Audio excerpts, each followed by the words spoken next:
Hello and welcome and namaste from New Delhi. You're watching DD India Live. I'm Gautam Roy. Coming up in the next 30 minutes. Midterm alarm bells ring loud for Donald Trump.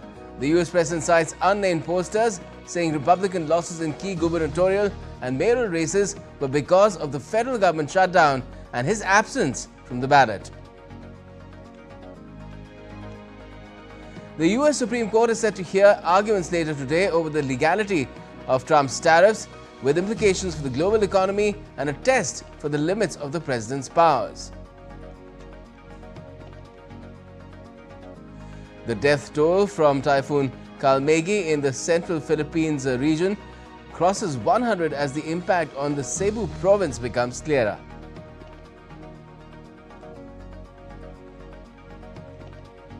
And India immerses in Guru Nanak Jayanti and Dev Deepavali festivities. President Murmu, Prime Minister Modi and others extend greetings on the auspicious day.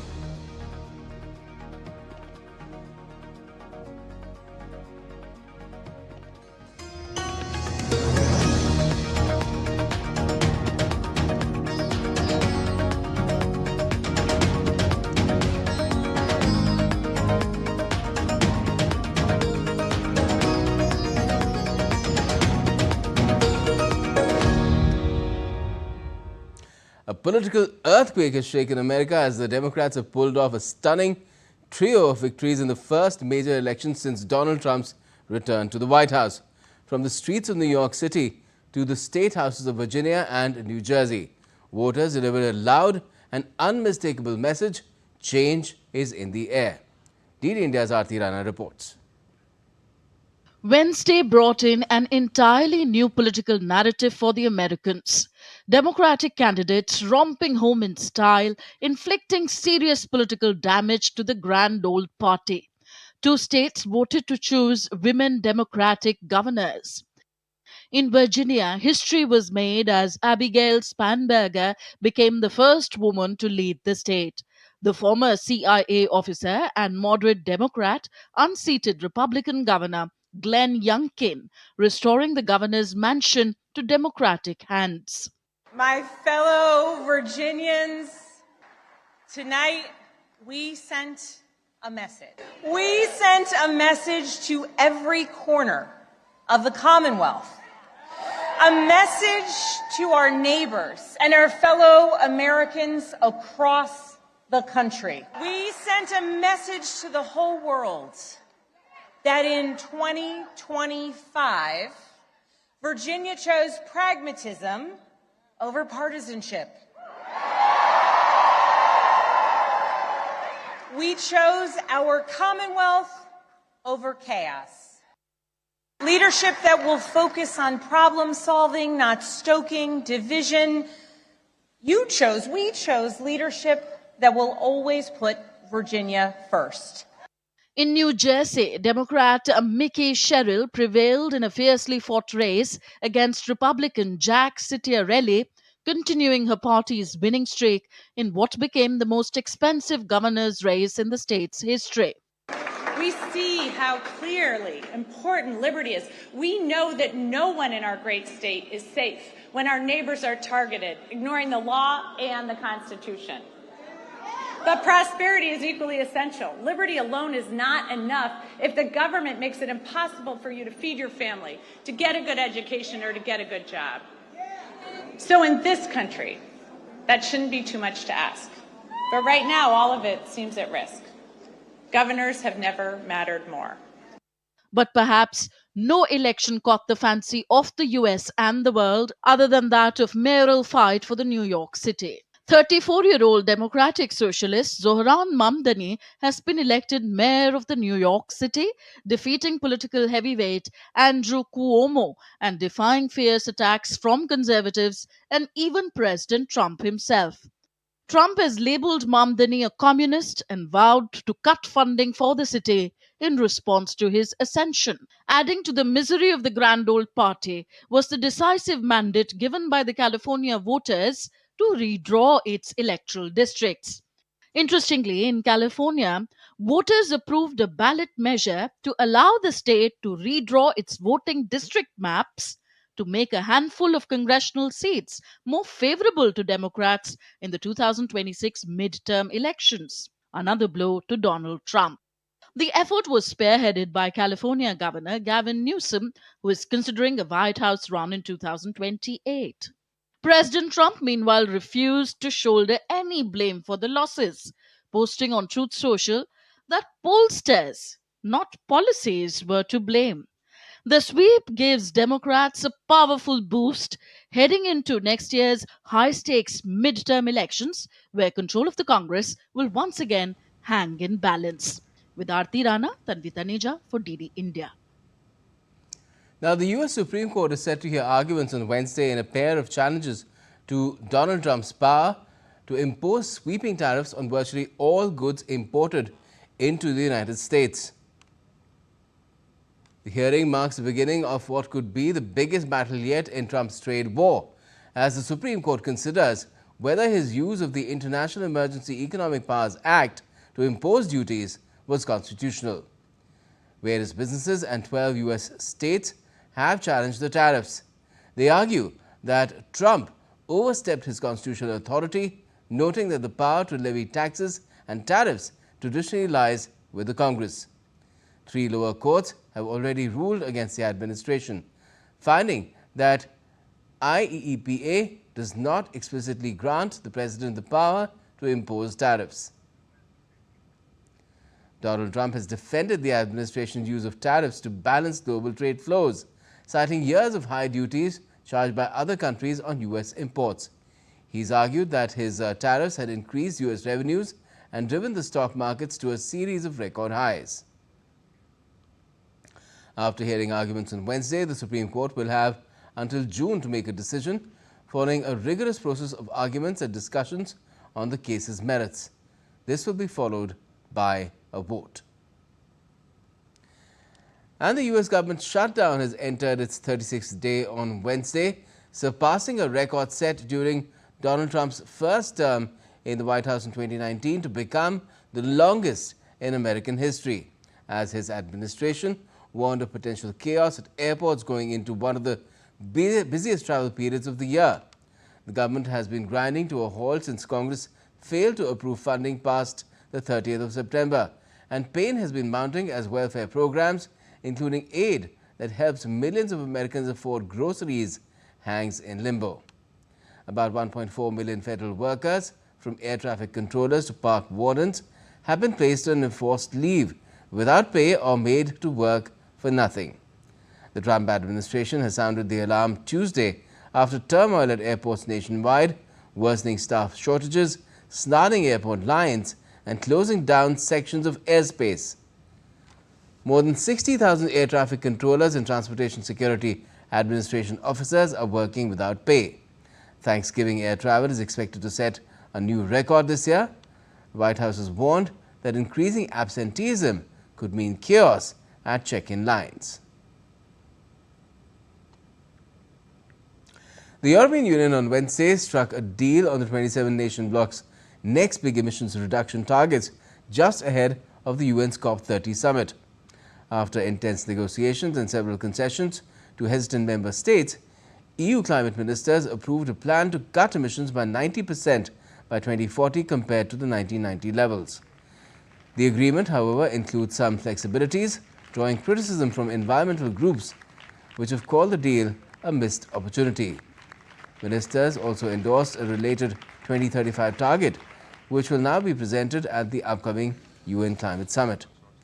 They also agreed on a related 2035 target to bring to the UN Summit, which EU Chief Ursula von der Leyen has trumpeted as good news as she arrived in the northern Brazilian city of Belém for the 10th to the 21st of November talks.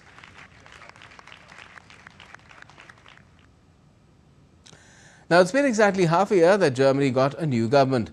Under the leadership of Chancellor Friedrich Merz, the full of promises of reforms for the country's struggling economy. But a new survey says experts aren't happy with what happened since.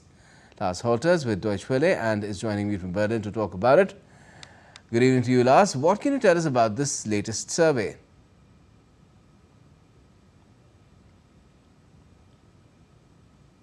Thanks for having me. Well, it's sad, but the survey gives Germany and the German economy pretty much bad marks all around. Mohammed El Arian is one of the top economists at Deutsche Bank, and he says that the risk that Germany is further losing ground to the US and China is very high.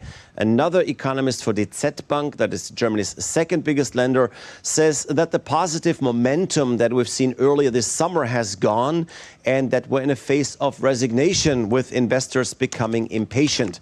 Now, for some context, when the analysts are saying that the mood was better in early summer, that was pretty much when US President Donald Trump started a trade war with much of the world and when he threatened to withhold funding from universities. That is when many in Germany and in other EU countries as well had high hopes that companies might move business from the US over to, let's say, Germany, and that maybe German universities could attract talent that didn't want to deal with uncertainty in the US. However, all that never happened. That's according to Joyce Jange, a researcher for JP Morgan and also many others. All right, Lars. Now, why has Germany not managed to benefit the way they had hoped that they would? Well, it's mostly because Germany has not really been that great a place to invest in recent years either. And the fact that the Merz government promised to improve a lot, but in the end didn't. Let's look at the years-long problems first. Among the structural problems many have diagnosed for the German economy are high energy prices, high taxes and contributions to the social systems. There's lots of bureaucracy, little flexibility in labor markets. Lots of that was supposed to be subject to reforms by the new government, but it turned out there was more talk than action. And that forces many global investors to reconsider their strategy. A few months ago, Treasury Secretary Lars Klingbeil said that investors are queuing up for Germany. Now, investment experts at all the big banks are saying that they've become impatient and are looking towards the US again, where especially tech and AI-related fields are seeing tremendous growth. All right, Lars. But let's hope that results of the policies that have been put in place are born a little later on, if not in the immediate. Thanks a lot for joining us for the moment. Now, shifting focus to Asia Pacific, the death toll from Typhoon Kalmei in the central Philippines has climbed past 100 on Wednesday, as the devastating impact on the Cebu province has become clearer after the worst flooding in recent memory. Floodwaters described as unprecedented had rushed through the province's towns and cities a day earlier, sweeping away cars, riverside shanties, and even massive shipping containers. According to Cebu spokesperson, 35 bodies had been recovered from flooded areas of Liloan, a town that is part of provincial capital Cebu City's metro area. The grim news brought the toll for Cebu to 76. On the neighboring Negros Island, at least 12 people were found dead and 12 more were missing after Kalmei's driving rain loosened volcanic mudflow, which then buried homes in Canlaon City. The devastation from Kalmei, locally named Tino, comes just over a month after a magnitude 6.9 earthquake struck northern Cebu, killing dozens and displacing thousands. Kalmei, the 20th storm to hit the Philippines this year, slightly intensified as it was crossing the South China Sea on its way to Vietnam, where preparations are underway ahead of the typhoon's expected landfall on Friday.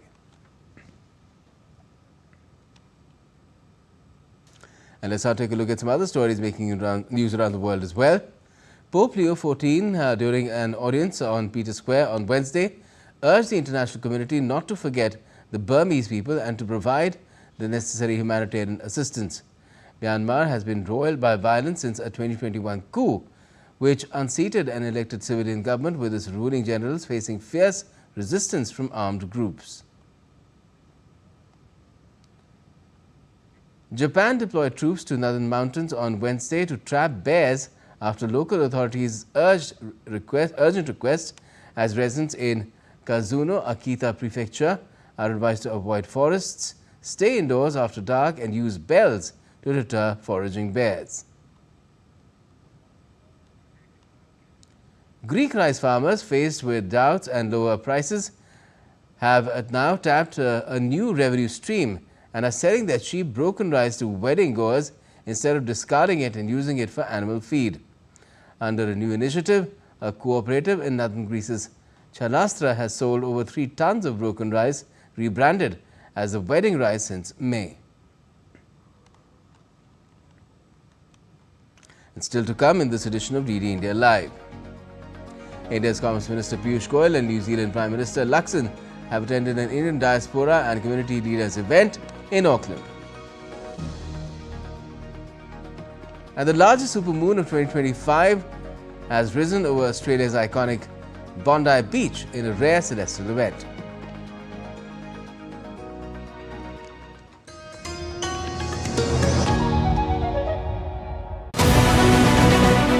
This week on Defence Dynamics, we decode Astra Mark II, why it is India's next generation air dominance weapon, what makes this missile a true game changer. We analyze the force multiplier in the sky, India's mid-air refueling aircraft and their critical role in sustaining air power. Finally, the infantry soldier gets a much-awaited close-quarter battle carbine, which is compact, precise and built for decisive close combat. We decode the Army Chief's words, preparing for the unknown. What does it reveal about India's evolving war-fighting mindset? Catch the sharpest analysis of strategy, firepower and future warfare this Wednesday at 8 p.m. IST only on DD India.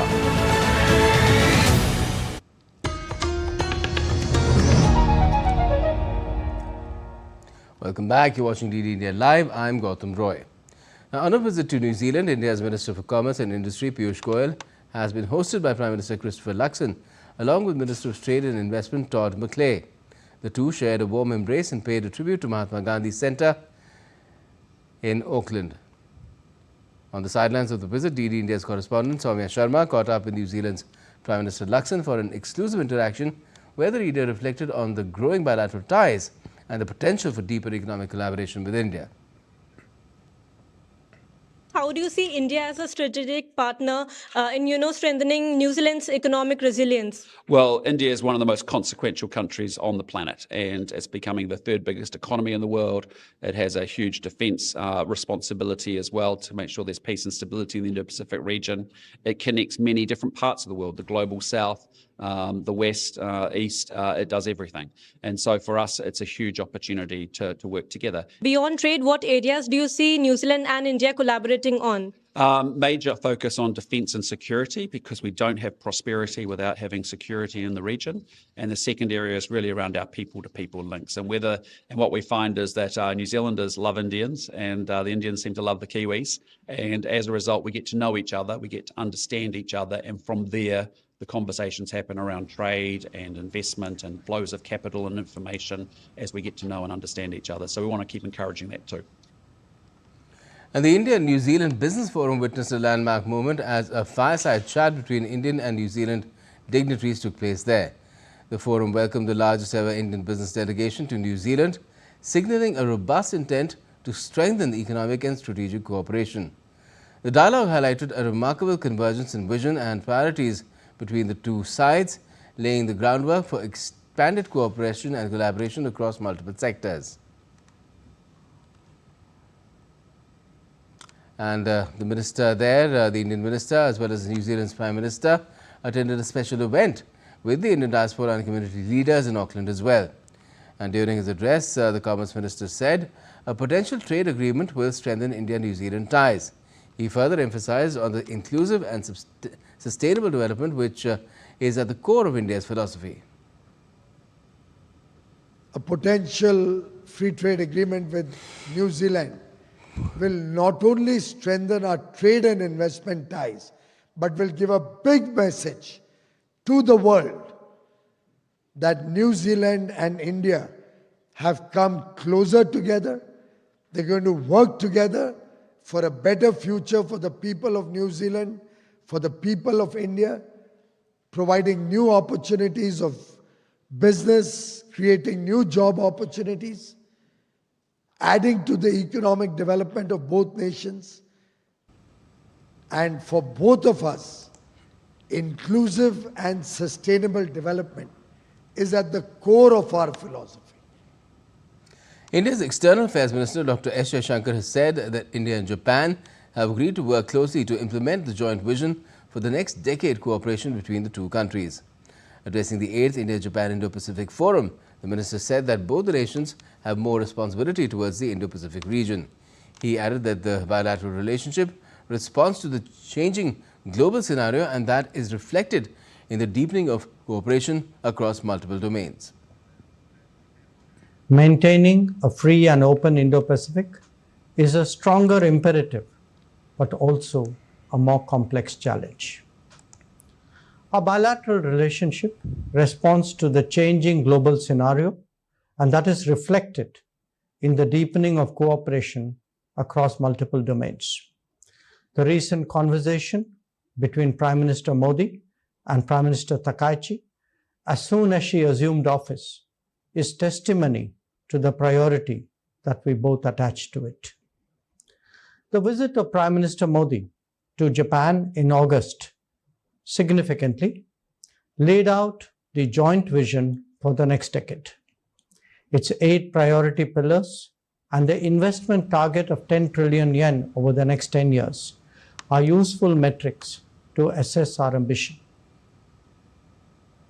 India's Electronics and Information Technology Ministry on Tuesday unveiled the guidelines of India's AI governance, enabling safe and trusted innovation, a key milestone in India's AI mission. The event, organized in New Delhi, was attended by Secretary, Ministry of Electronics, Information and Technology, S. Krishnan, Professor Ajay Kumar Sood, Principal Scientific Advisor to the Government of India, who were among those who had been invited among the dignitaries. We really want to have a guiding principle which is said, do no harm. That's, I think, the 3 words which define the guiding thing on this, and whatever it needs to do using technology for regulation and making sandboxes, risk mitigation in various forms, and not something which is written in stone. Additionally, the event also announced the winners of the India AI GSI Middle Targeting with AI Hackathon and felicitated them with 5 lakh to 10 lakh rupees, with a special prize for all women teams to encourage diversity and inclusion. Prime Minister Modi has gifted 3 path-breaking innovations to the nation.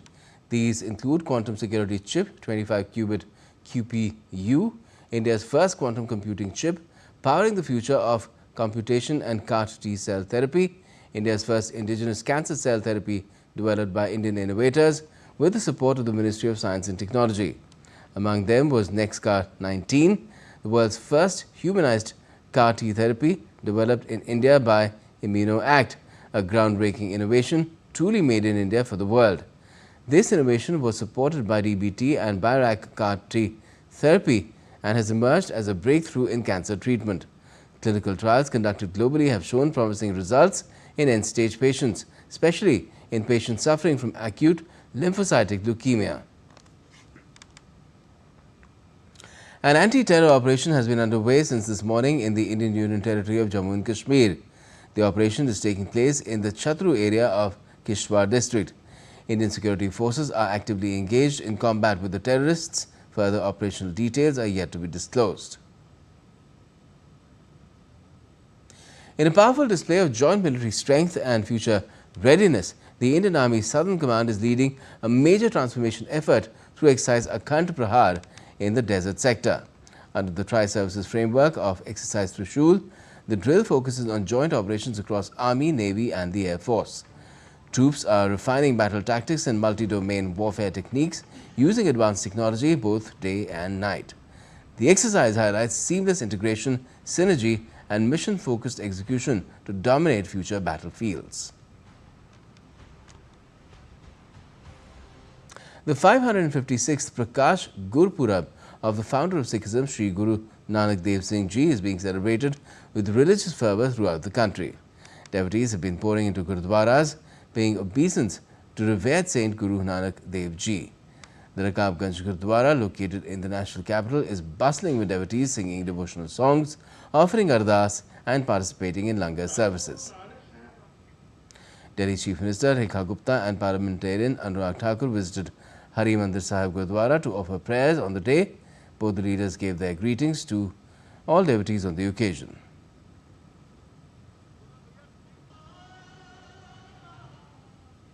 In Amritsar, Divine Jal Sahib illumination adorned Sri Darbar Sahib on Saint Guru Nanak's Prakash Parv.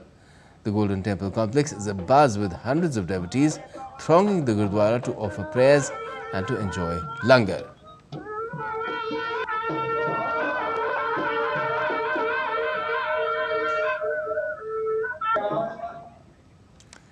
A Gurdwara in Rajasthan's Dausa has also been decked up beautifully to mark the celebrations. On the occasion, Shabad Kirtan is being held along with a special langar fully prepared by women devotees. And in sporting updates, 7-time Grand Slam champion Venus Williams will compete in Auckland Classic at the age of 45 in January next year. Williams has been awarded a wild card for the Australian Open warm-up event from the 5th to the 11th of January after returning to the circuit in August at the US Open after a 16-month break. Williams, who won the Auckland Classic in 2015, has lifted 5 Wimbledon singles titles, 2 US Opens and an Olympic gold in Sydney in the year 2000. 2000 to 2005 and still going strong. Amazing. Now that's all we have for this edition of DD News Live. Keep tuning into DD India to find out the latest of what's happening in India and around the world. But before we go, take a look at how the biggest supermoon of 2025 lit up the sky over Sydney on Wednesday evening, shining brightly as it rose above the Australian city's iconic Bondi Beach. The moon is considered to be a supermoon when it is closer to the Earth than usual, making it look much larger. Whilst the moon does not grow in size, Wednesday's moon is the closest of the year, making it appear the biggest.